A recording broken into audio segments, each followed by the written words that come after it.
ako sa aming maliit na kangkungan na tinanim lang sa mga plastic. Kita nyo naman, napakamahal ng gulay ngayon.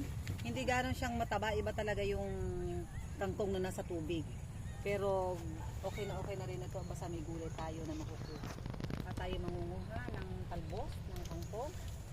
At nang tayo na nailagay sa ating sinabawan. Ay ano naman sinigang na yan. Ay, ang ganda. Sarap nito. Kahit nalaga lang, okay na sa akin to. Pero gusto ni Pastor ay mayroong sinabawan ng kangkong. Ayan, ating kakamatisan lang to. Luya, bawang. Talaga naman magbasa siya ng ulan. Pati yung nangunguha ay basa na ng ulan talaga. Oops. Ito.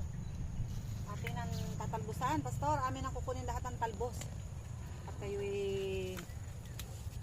bibigyan ko rin ito ng isang sigang. Buka pa tayo dito.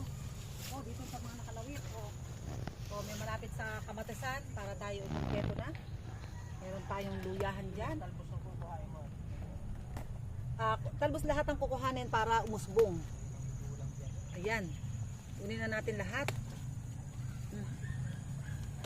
Ito yung pampaganda ng ating bituka. Gusto nyo bumulas ang pagdumi.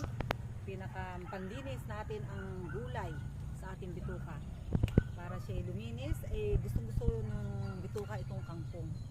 Para siya ay maganda ang ating pagdumi. Saka maging maganda ang ating panunaw. Mamaya pa ito, matatapos.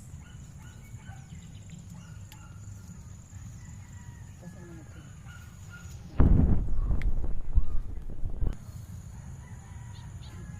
Ito na nga yung aking nakuhang kangkong dito sa ilang bote na ating tinanim.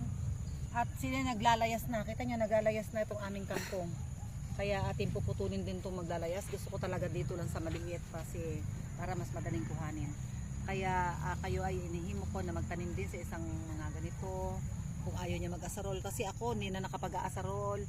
Ay dito na lang ako nagpapalagay sa bote para mas madaling kuhanin. Kaya subukan ninyo tayo magtanim sa mga buti-buti lamang at kayo ay may maaani din. Kaya marami pong salamat sa patuloy na pagsubaybay sa mga ka-natural ni Pastor Vito.